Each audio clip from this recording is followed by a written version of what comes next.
Sadhguru, a Grahastha yogi, carries the same intensity, insight, wisdom, and passion as the ancient sages to bring well-being to every individual.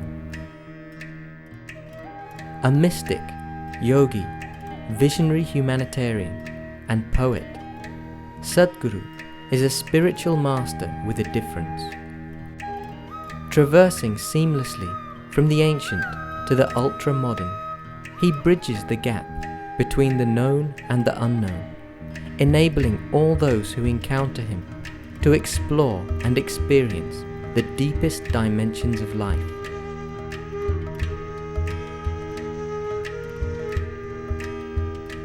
Making a clear break from mere customs and rituals, Sadhguru presents the inner dimension in a scientific manner as it is relevant to our times.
Cannot have a better honor than having Pandit Jasraj here with us. The school's assembly, which definitely is going to be a witness to lots of music.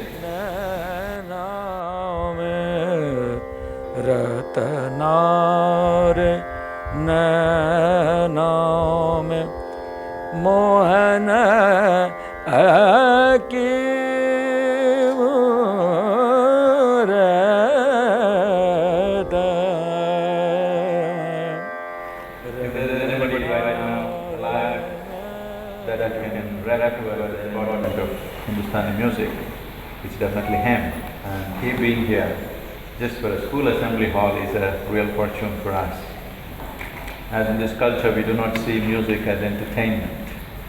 We see it as a very profound way of existing, not just as an entertainment.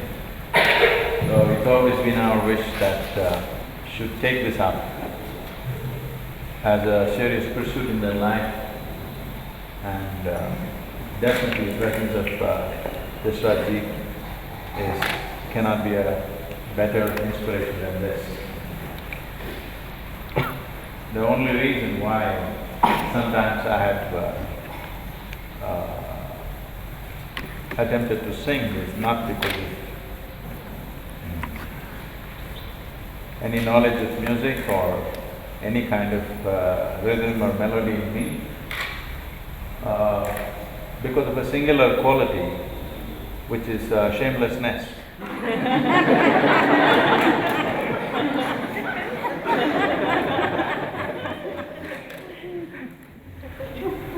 Because shame is a quality that only people who recognize other people as other people have shame. In my experience, I am a single existence on the planet, that I hold everything as myself, so that one quality I am denied.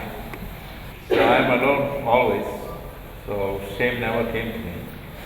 So I'm sure even the tiny tots were saying, even they will find fault with my music. So what?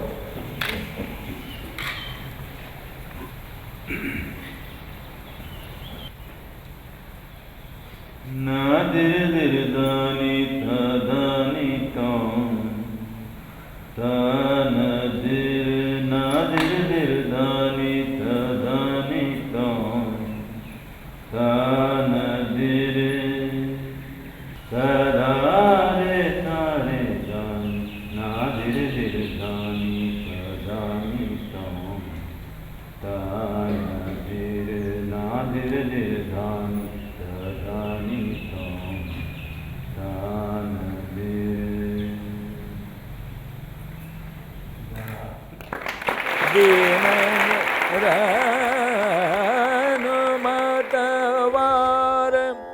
उन मन सदा जग छवि भार लाज झुके झुके परत रतनार नाम। ये ललित है, मगर ललित लेडी है। आप इसको सही रूप में कहा जाए तो ललिता है, जो कृष्ण जी की एक अष्ट सखियों में से बड़ी सखी थी। वो डांट भी देती थी कृष्ण जी को कि तुमने राधा के साथ अन्याय किया, ऐसा क्यों किया। शी वॉज द ओनली अष्ट सखियों में थी, तो ललिता कह सकते हैं। ललित राग है। एग्जाम्पल किसका दूं? याद है, चलिए भैरव का देते हैं।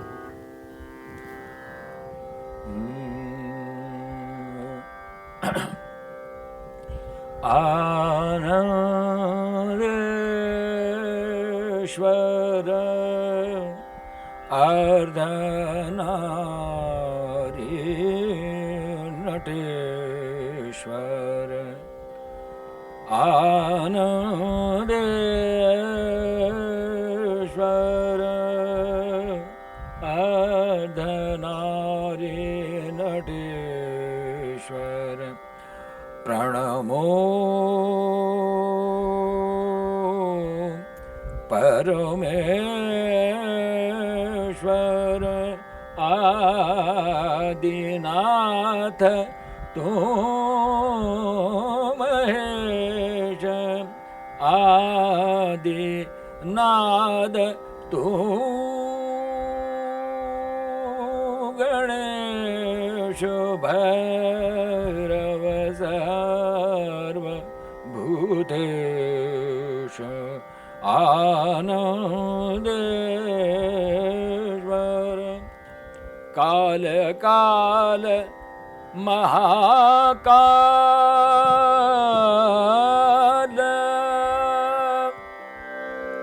काल काल महाकाल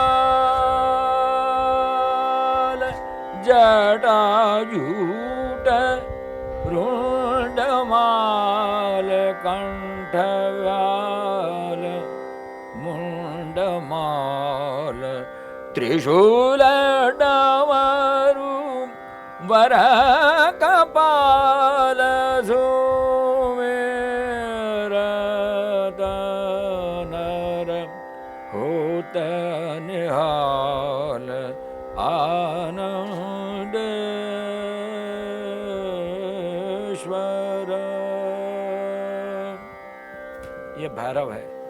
अब ये कोशिश करके इसको मेल राग बना मतलब इस तरीके से प्रस्तुत करते हैं। और ललित तो गा दिया आपके सामने। तो हमेशा ये राग और रागनियों में ये फ़र्क है कि जो अगर आपको आराधना ज़्यादा करनी हो उस वाले की तो उसको बहुत पसंद है। सच हम भैरव में मंत्र तंत्र बहुत गाते हैं। जितने भी क्या कहते हैं ऋचाएँ हैं वो नियरली भैरव राग के आसपास घूमती है। तो अगर आप अच्छा मंत्र गाना चाहते हैं तो आपको आनंद देगा इसमें भैरव में, और उसको आनंद देगा ललित में। ऐसा है। और शास्त्रीय संगीत से भगवान के दर्शन तो हो सकते हैं। हर भक्त गाता है, हर भक्त गाया है। मीरा ने गाया है, तुकाराम ने गाया है, मतलब सूरदास ने गाया है। कोई ऐसा नहीं है जो भक्त कहलाया जिसको भगवान के दर्शन हुए। No, what he was saying, the other side of it. See, when I was young, when you're young, naturally your body is dominant, you know. So, though my parents are steeped in classical music, we completely hate it, we can't stand it. We are into Western music, okay? We just… not one time have I ever heard it. If they switch it on, I will go. But the moment I started meditating, suddenly the classical music just became suddenly music for me. What I could not stand, The moment I became quiet, immediately I want to listen to this. It just changed my whole perspective of the sound. Because I became silent within myself, suddenly the Indian classical music became so important for me. And wherever it is, I'm just almost like a beggar, I'm going there to listen. Madurai Mani Iyer is my father's favorite voice. If they turn on Madurai Mani Iyer, me and my brother will run away somewhere. But once I started meditating, there was no way. This is the only thing I could listen to. All the other music just fell apart in my mind. So the connection between the right utterances of sound and meditation is so right there. बाबा जी ने खुद सिद्ध कर दिया कि मैं पहले I was addicted to western music and जब मैंने ध्यान करना शुरू किया, योगा करना शुरू किया, तो मैं पता नहीं कब अपने भारतीय संगीत में चला आया। तो ये तो पक्का बता दिया कि भारतीय संगीत इज़ द मेन संगीत है दुनिया का, कि जो आपको ऊपर उठाता है। जैसे किसी ने मुझको ये कहा कि आप कैसे डिसाइड करते हैं कि राग का टाइम ये है, बहुत साधारण बात है। अगर आप थोड़ा सा माइन्यूटली ध्यान करें तो हवा में वो स्वर घूमते हैं जो हमें राग गाना है, जिसको गाना चाहिए, रादर गाना है नहीं, गाना चाहिए, वो आपको स्वर हवा में सुनने को आते हैं। हमारा भारतीय संगीत साइंटिफिक भी है। साइंस ये है कि वही सुबह का ऋषभ है जो भैरव में है, वही शाम का ऋषभ है जो मारवा में है, वही शाम का ऋषभ जो पूरी धनाश्री में है, मगर तीनों अलग अलग है। एक ऋषभ, कोमल ऋषभ। कैसा साइंस है। और मैंने कहा ना कि हम लोग जो है 22 श्रुतियों में गाते हैं।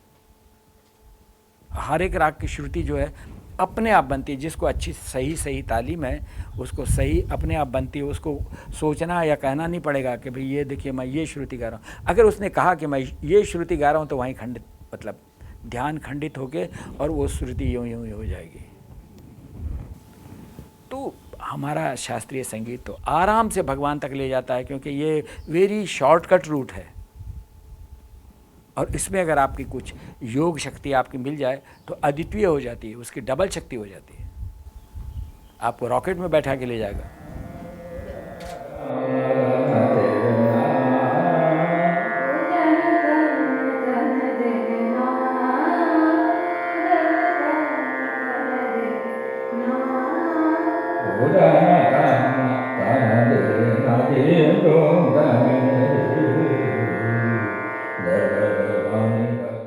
One of the first things that we learn as meditators, since we're talking about sound, is Om chanting. And all auspicious occasions, we start with Om. And why that? What is the significance of Om itself? It's a marriage of the three sounds. These three sounds are the only three sounds that the human system is capable of. Other sounds are only a mixture of this. If you just experiment with yourself, if you remove this tongue, or if you just keep it still, not using it, you will see the only three sounds that you can utter are A, U and M. The only three sounds you can make without the tongue. Tongue is being used to mix these three sounds and produce all the other manifestations of sounds. Mixing them in permutations and combinations, you can produce millions of sounds. So these three sounds are known as the basic sounds or the fundamental sounds in the existence. There are beautiful stories telling like this: if Shiva sits and utters three arms, a whole new creation will happen. It is not about… See, these things need not be looked at as a factual thing, that if Shiva sat there and did he utter three arms, that is not the point. What is being said is, the whole existence is a reverberation. This is modern science. It's a vibration of energy. Where there's a vibration, there is bound to be a sound. Where there is a sound, there is creation. So all these sounds are a manifestation of these three sounds. These three are the root sounds. Like today we know that if you take a color television, There are only three color webs. Using these three color webs, we can produce every other color. Similarly, using these three sounds, you can produce every other sound. I think in the system of music that he has grown up, I think the first sound is always ah, simply ah.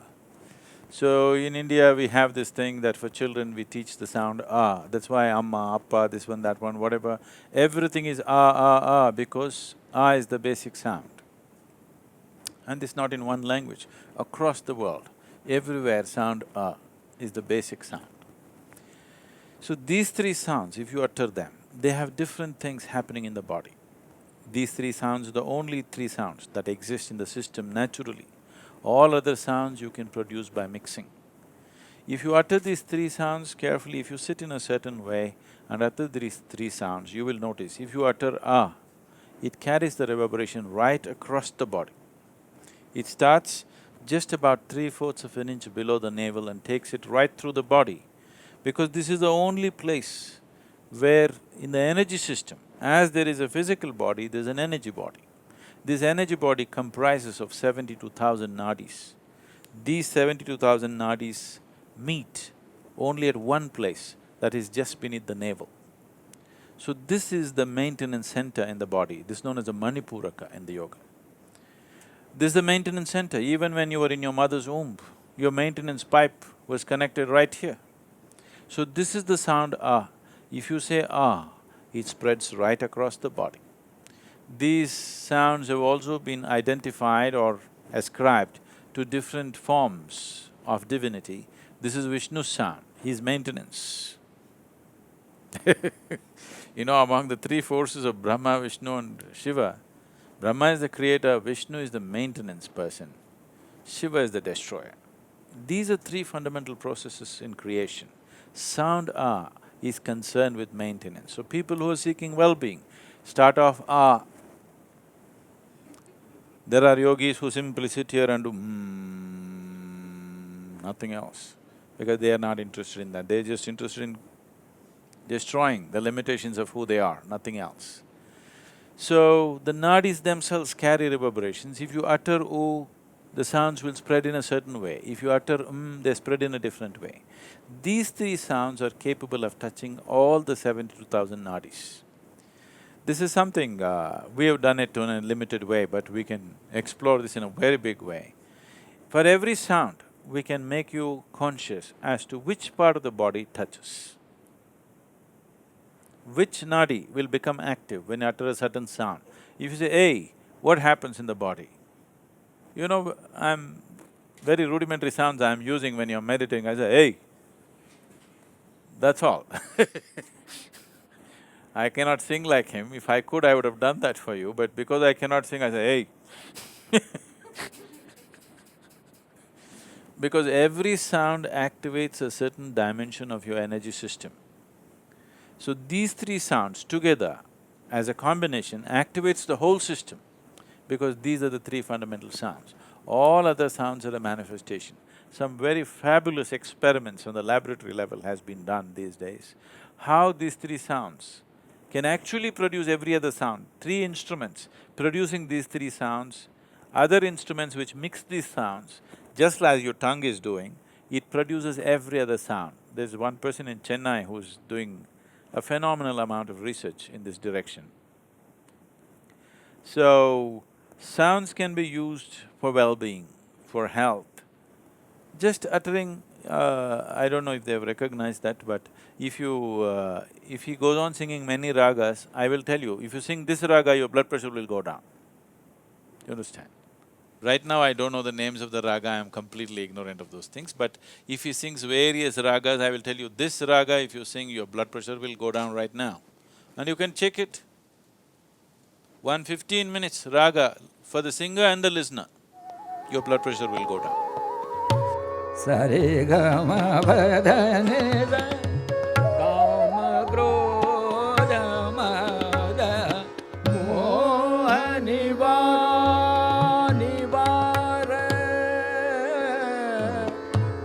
kama krodha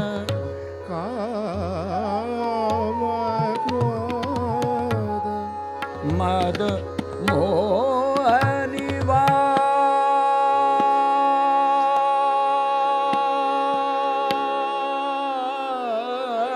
These people are experiencing in a concert. They may not be medically, measuring it, but people are experiencing, they listen to something and they become like this. They listen to a certain sound and become loving, they listen to a certain sound and become joyful, they listen to a certain sound and become aggressive. This is happening, isn't it? This is happening, isn't it so?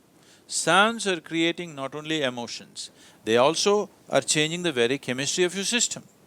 So what kinds of sounds you're exposed to does various things to you, or what kinds of sounds you are generating also does various things to you. Why? One of the first things that you do if you want to go on spiritual sadhana, first thing is shut up. Because stop uttering all the ugly sounds, just shut up. You just stop talking, so many things about you will change. Simply because you are no more causing the damage by uttering wrong sounds. So the classical Indian music is to a mathematical precision, has recognized which sound can do what. And they have evolved these things in such patterns.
I feel unfortunately, there are exponents of music who know it by experience.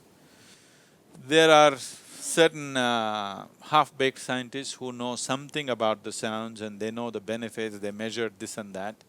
But there is no one person who is like him, at the same time a scientist who can do all those things. When that happens, it'll be good, or at least if two people get together like that, it'll be good, where all these things can be explained in modern terminology. Right now what he does is purely in experiential sense. People know it happens, but if somebody comes and asks questions, how does it happen, they don't know, they say it's all your rubbish emotion, that's all. You too identify with your Indian nonsense, so it happens to you. It needs to be put out, somebody needs to work on this, where it is expressed as today's science understands it. Today's science has a very rudimentary expression. Why I say this is, today's science has survived only because of technological devices it has produced. If it does not throw out gadgets, nobody would value this science because it has no life significance of any kind, except for producing conveniences and comforts. So this is a different kind of science. Now, sitting here and singing about Shiva, what will you get? Nothing you'll get, but life will happen. I thought we came here so that life happens to us, not because we get a camera or a cell phone or some damn thing. We came here because we want life to happen to us, isn't it? The only reason why a human being is alive here is because he wants life to happen to him. So this is a science of making life happen to you. This is not a science of producing this and that. That also could be done, actually. Using the sounds, that also could be done. But that's not the focus, that's never been the focus of this culture. This is about making life happen in highest level of intensity and beauty. And music is the closest thing to meditativeness that way.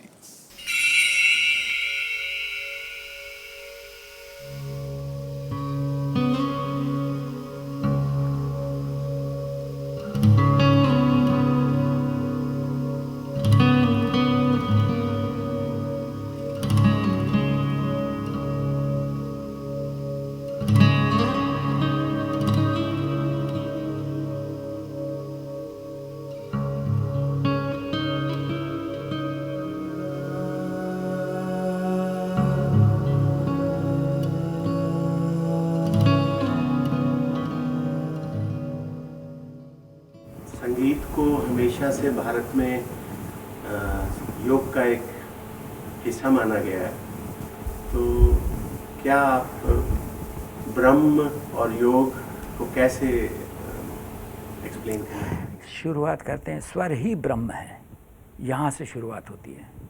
जो स्वर है वो स्वयं में ईश्वर है, जिसको हम English में साउंड कह दें या कुछ कह दें। साउंड में इतनी शक्ति होती है कि ब्रिज तोड़ देता है, एक बड़ा सारा सख्त ब्रिज, मगर वो मालूम होना चाहिए कि इसका सा कौन सा है, इस ब्रिज का स्वर कौन सा है। अगर वो पता हो तो उसको बहुत ज़ोर से अगर उस स्वर को लगाया जाए तो ब्रिज क्रैक कर जाएगा।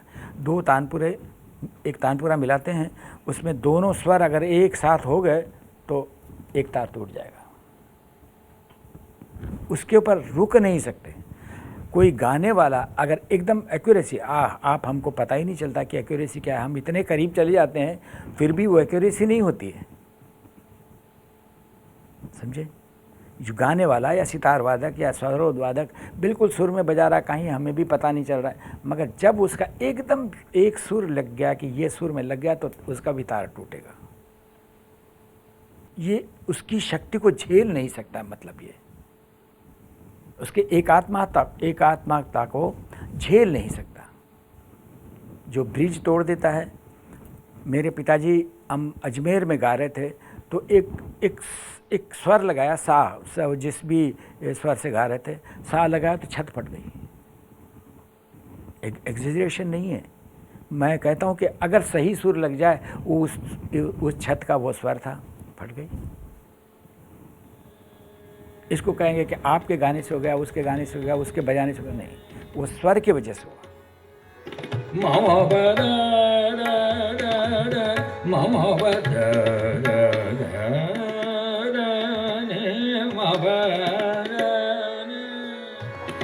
आद्य शक्ति ईश्वरी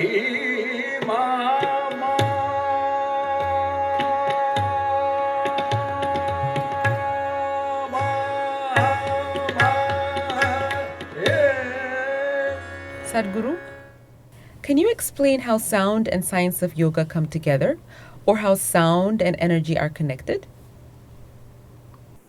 So let's go by the modern interpretation of this, today's science.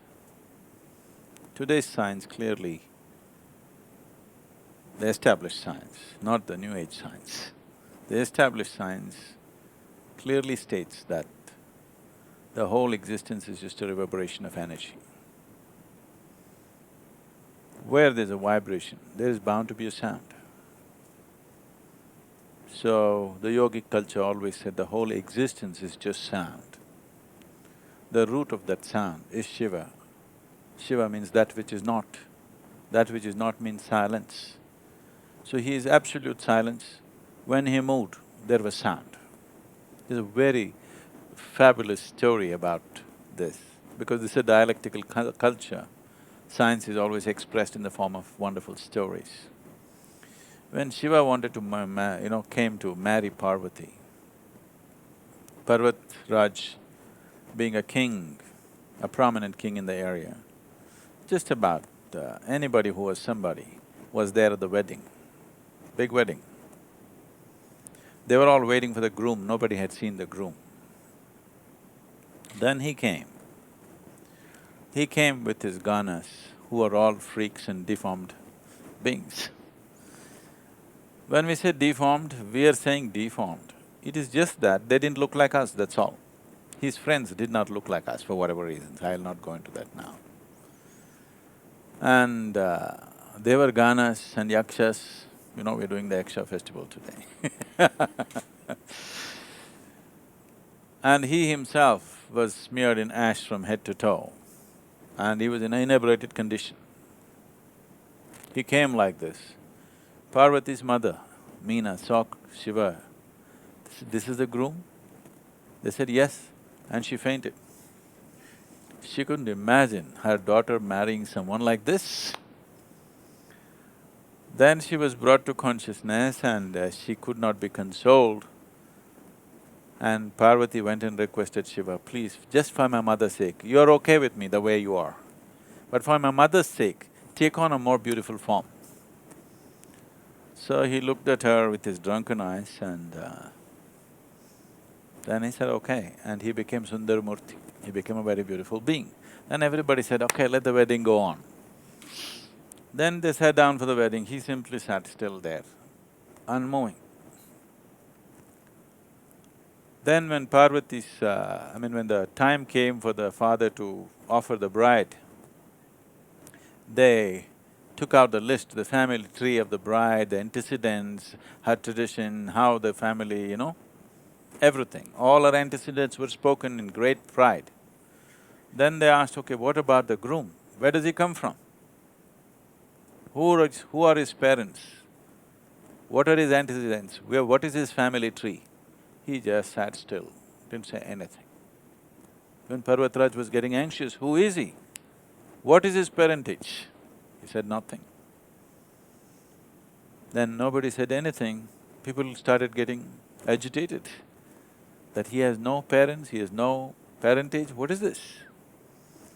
Then Narada took his Ektara and did town.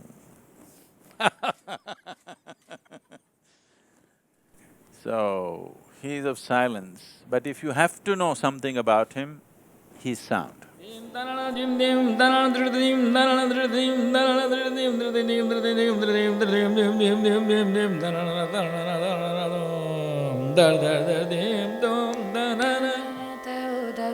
Del del del dim tom ta dim dim da na na dim da na na dim da na na dim da na na dim da na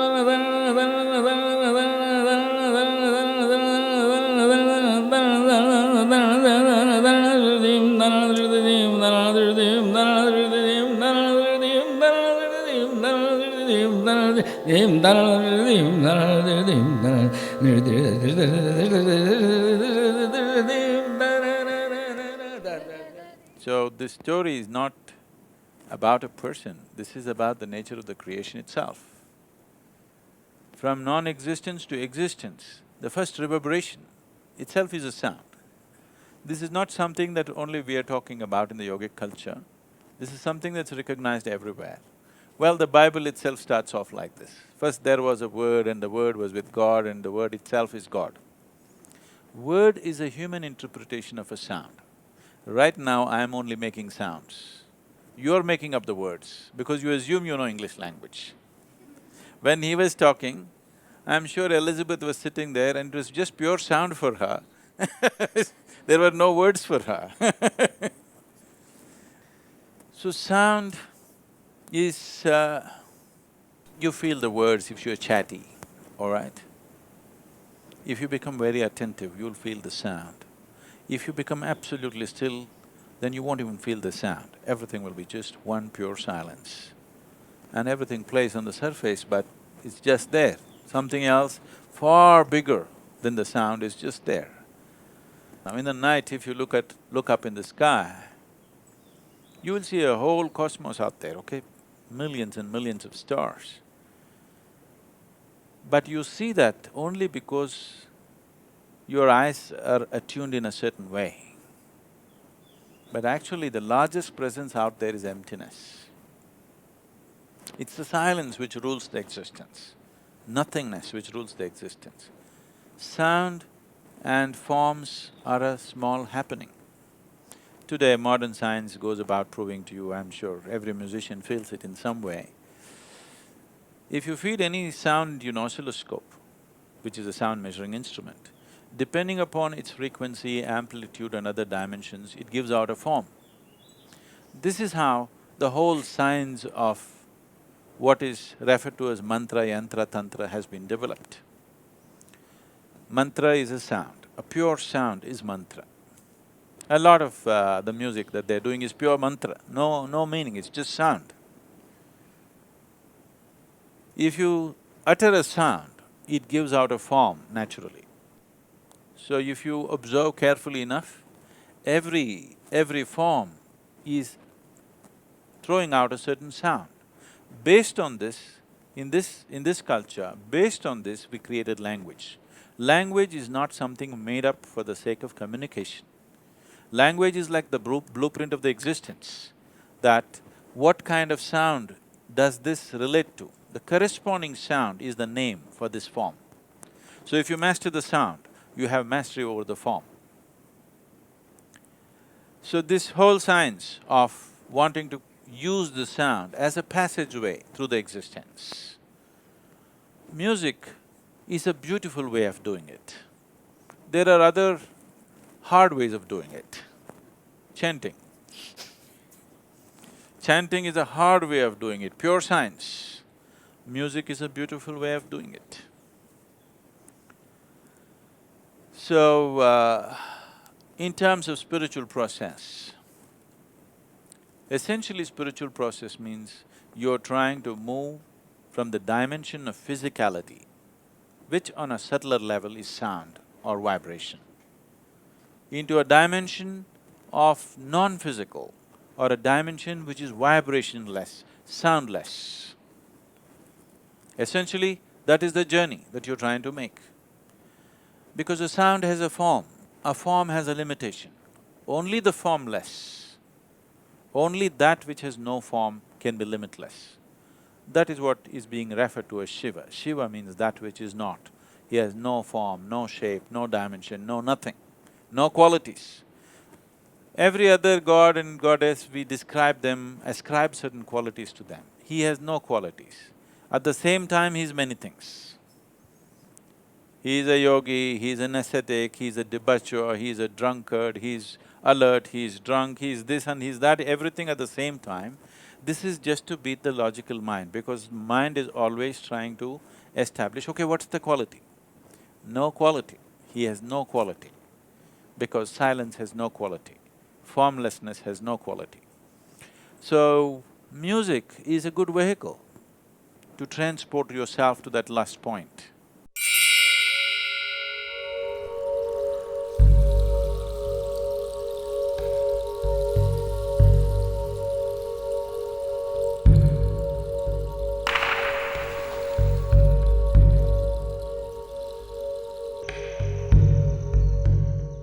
Sadhguru, I read in the Mystics' Musings that you clapped at the time of Dhyanalinga consecration and there was a crack on the linga. Can you explain the significance behind that, and is it the sound or is it something else? You want me to clap now?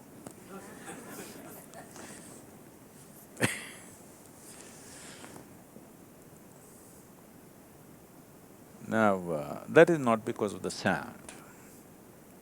The power of the sound that Panditji was saying is, in the modern science we are trying to explain it off as resonance. If the Shruti is perfect on the two, naturally the string will break.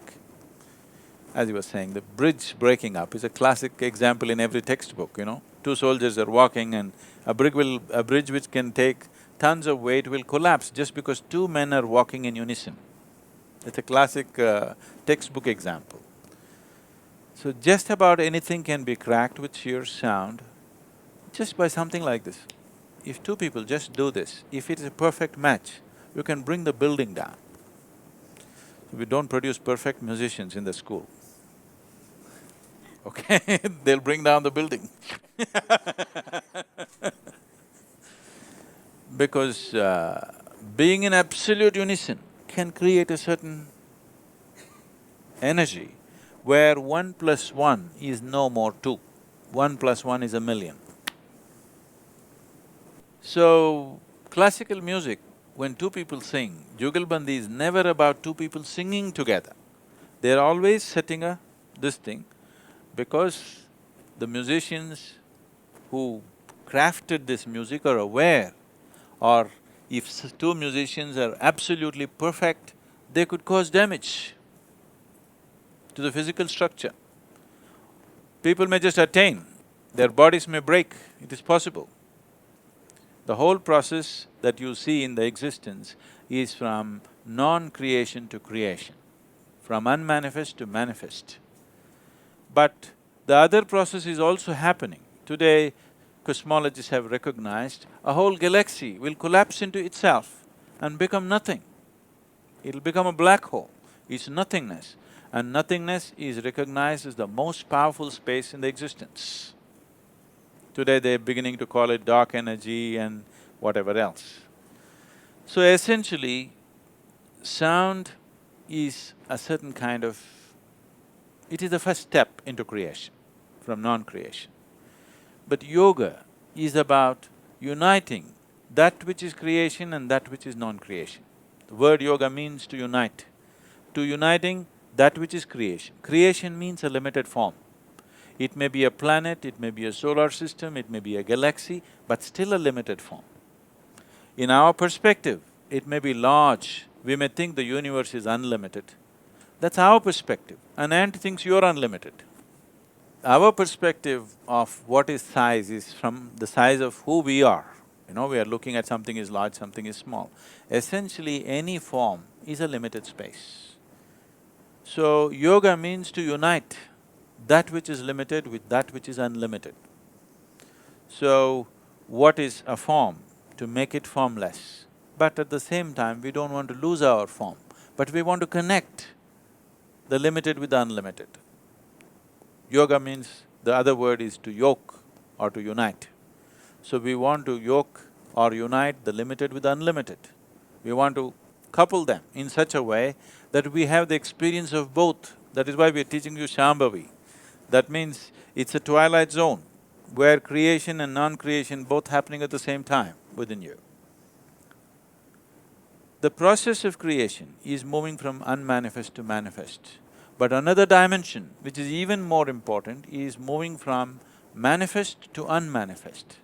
So this is a culture which recognized the significance and importance of that and held that as the foremost process in the existence. That is why we hold the destroyer as the Mahadeva. Destroyer means he is moving the manifest into unmanifest. So he is held as the highest, because here we recognize that is the highest process. Making the unmanifest into manifest is a limited process. Making the manifest into unmanifest is the unlimited process. So that is the reason, though Shiva is a destroyer, he is held as a Mahadeva. So, cracking of the stone is not because of the sound. I don't even know if it made sound, it made some sound, but it's not the sound, it is a different process. Because if any energy happens at a certain scale, sound gets produced. Have you seen the airplanes sometimes, the fighter jets are going and when they break the sound barrier, boom, like a bomb it goes. All that happened is an object moved faster than what it was. From a certain limit, it crossed that limit of speed and suddenly there's an explosive sound, nothing exploded. See, nothing blew, all right, there's no fire, but there is sound. When a jet crosses the sound limit, there is no fire, there's no explosion happening, nothing great happening in the engines of the jet, but still you hear a boom because an energy is created. So, the energy is the basis of the sound. The sound is not the basis of the energy. It's the energy which is the basis of the sound. Because there is energy in this body, I can make these sounds, isn't it? But at the same time, sound is the basis of energy on another level. It is because of sound that energy has happened. When there is no sound, there is energy, but it is unmanifest. It is simply there. So today, modern nuclear science is explaining this in a certain way, you know. you can see virtual protons and virtual neutrons being created. If you just as much as add energy outside, not connected to this chamber, if you just play energy around, you will see virtual protons get created. That means creation is happening in a absolute vacuum space. So, in a non-existence, which we are referring to as Shiva, existence is beginning to happen with the first play of energy. So we said this is Shakti. Energy is Shakti. Once she begins to play, creation begins to happen. The first form of creation is always the sound. The first there was word. And it's both ways. See, we always try to understand everything logically. Logic always moves step by step. Creation does not move step by step. There's no point trying to logically put it on a blackboard and say, this how creation happens. It's a silly way to go. There's only one way. If you cave into yourself, use whatever. You use music, sound or a sledgehammer, use whatever the hell you want to use. But if you just cave in, then you know it. Om Namah Shivaya.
This form of music,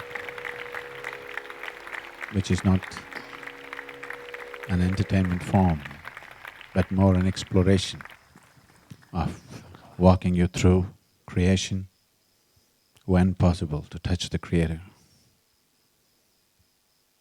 If there is anybody whom you can call as the very embodiment of this music, it's him. We wish to acknowledge him for who he is.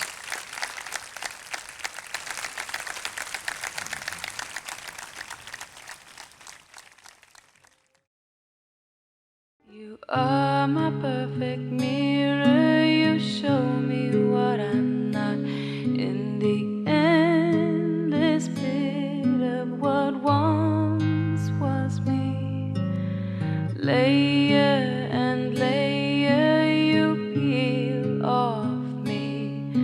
The pain it is, but the joy it brings.